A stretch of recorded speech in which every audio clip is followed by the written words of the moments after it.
Good morning friends, তোমরা সবাই কেমন আছো? আশা করছি ভালো আছো। আমরাও ভালো আছি। আমার নতুন একটা ব্লগে তোমাদের অনেক স্বাগত জানাই।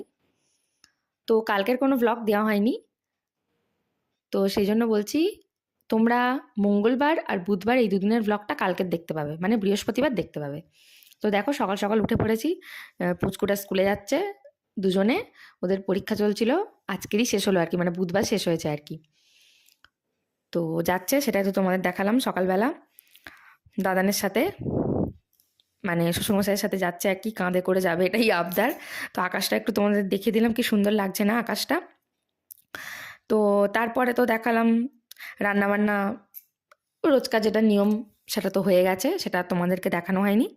তারপরে এই যে গরম গরম চায়ের ভিডিও করেছি, সেটা একটু তোমাদের দেখিয়ে দিলাম। এখনও চাটা দেখে আমার খেতে ইচ্ছা করছে আর কি, এটাই ব্যাপার।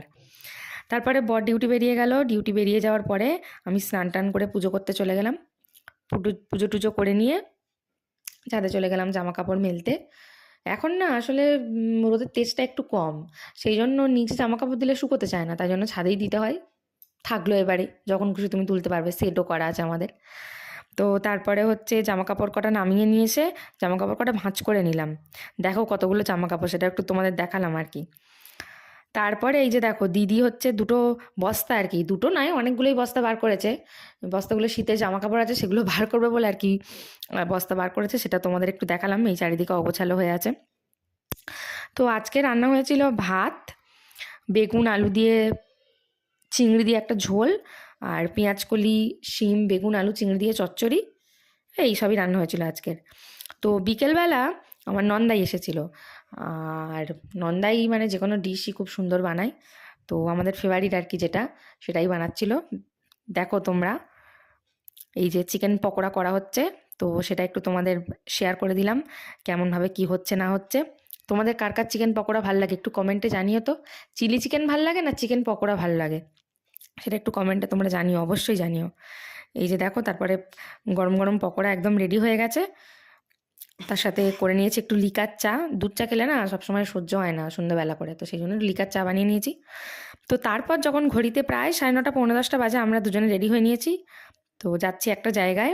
তো এই দেখো, দাদা সেন্টারে গেছিলাম, সেলিব্রেশন ছিল।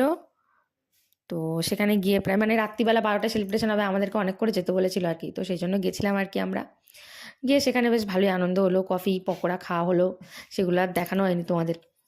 আর মেনুতে ছিল ফ্রাইড রাইস, চিলি চিকেন, আবার নলেনগুড়ের রসগোল্লা। নলেনগুড়ের রসগোল্লা কার কার ভালো লাগে জানিও। তো তারপরে এইসব হয়ে যাওয়ার পর, কেক টেক কাটিং হয়ে যাওয়ার পর আমরা যথারীতি বাড়ি চলে এলাম। তো বাড়িতে আসতে প্রায় আমাদের রাত 12:30টার বেশি বেজে গেছিলো। তো এসে তো ঘুমিয়ে পড়েছিলাম। আর সকালবেলা আবার উঠে রান্নাবান্না করতে হবে, যেহেতু তোমাদের দাদাভাই ডিউটি যাবে। তো এই দেখো, সকালবেলা এই যে ফুলকপি আলু দিয়ে ডিমের ঝোল করছিলাম, গরম গরম ঝোল ফুটছে, সেটাই তোমাদের একটু দেখালাম। আর তার পাশে চাও বসিয়ে দিয়েছিলাম, সেটা একটু তোমাদের দেখিয়ে দিলাম। তারপর পাউরুটি কাকু এসেছিলো, তো পাউরুটি কাকুর কাছ থেকে একটু পাউরুটি নেওয়া হয়েছিল আর কি, তো সেটাই একটু তোমাদের দেখানো হলো। তো এইভাবেই দিনটা কাটলো। তারপরে এই কালকের জন্য সবজিটাও কেটে রাখা হলো, এইসব করে দিনটা কাটলো। তো কেমন লাগলো অবশ্যই জানিও, আর পাশে থেকো। ভালো লাগলে অবশ্যই চ্যানেলটা সাবস্ক্রাইব করে দিও। টাটা সবাইকে।